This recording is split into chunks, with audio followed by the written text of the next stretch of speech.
Saudara Presiden Prabowo Subianto memanggil Kepala Badan Gizi Nasional dan sejumlah pejabat berwenang untuk menyelesaikan polemik keracunan MBG.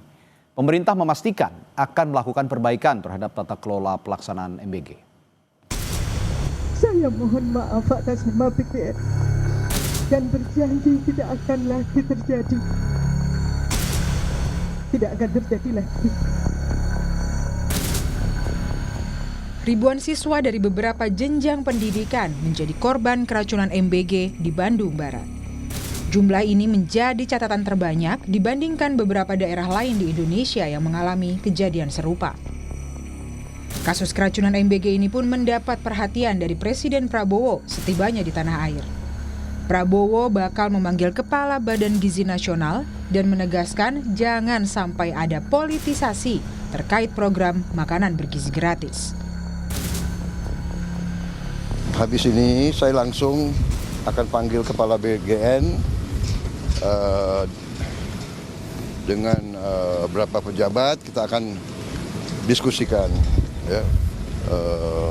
Ini masalah besar, jadi pasti ada kekurangan dalam awal. Ya. Tapi saya juga yakin bahwa kita akan selesaikan dengan baik. Ya.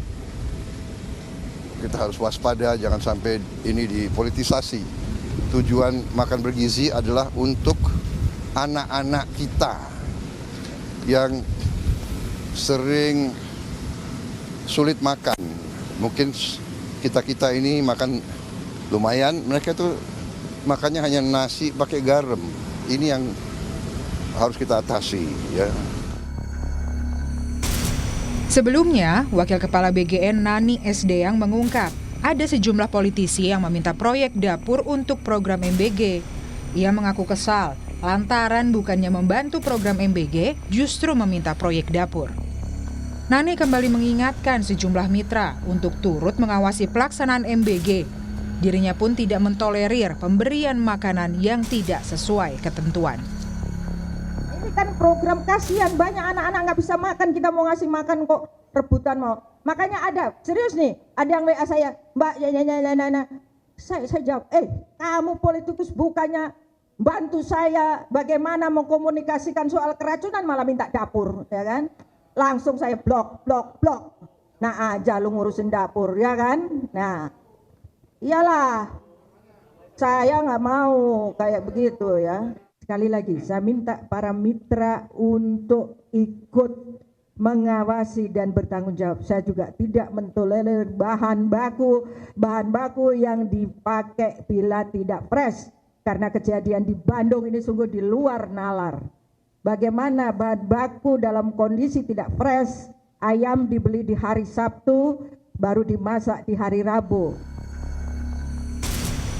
Makanan yang diterima tidak dalam kondisi segar menjadi salah satu penyebab keracunan massal. Ahli gizi masyarakat Dr. Tan Sot Yen menyatakan salah satu evaluasi yang perlu diperhatikan adalah mengenai tata kelola pembagian MBG. Tiap dapur SPPG harus bisa memastikan kondisi makanan yang diterima oleh siswa dalam kondisi layak makan. Ya, pertama tentu saja dari pertama kali MBG diselenggarakan, kita sudah ribut dengan masalah tata kelola. Tata kelola itu termasuk bukan cuma sekedar HACCP-nya saja yang mesti diperhatikan, tetapi juga bagaimana setiap SPPG itu punya keseragaman. Ya, jadi keseragaman dalam pengertian bahwa sudah ada di dalam dokumen BGN sendiri bahwa suhu aman itu dijaga penting. Ya, jadi suhu aman itu adalah bicara tentang keluar dari suhu kritis. Barangkali teman-teman harus tahu bahwa antara 5 sampai dengan 60 derajat Celcius kita anggap sebagai suhu kritis. Suhu kritis itu adalah suhu di mana kontaminasi bakteri bisa tumbuh ya. Nah, itu sebabnya kenapa makanan yang akan dibagikan itu harus dalam kondisi suhu di atas 60 derajat. Untuk menindaklanjuti pelaksanaan MBG, pemerintah telah menutup sementara sejumlah dapur SPPG yang tidak memenuhi standar. Pelaksanaan evaluasi MBG juga turut dilakukan pemerintah guna memperbaiki tata kelola pelaksanaan MBG. Tim Liputan Kompas TV.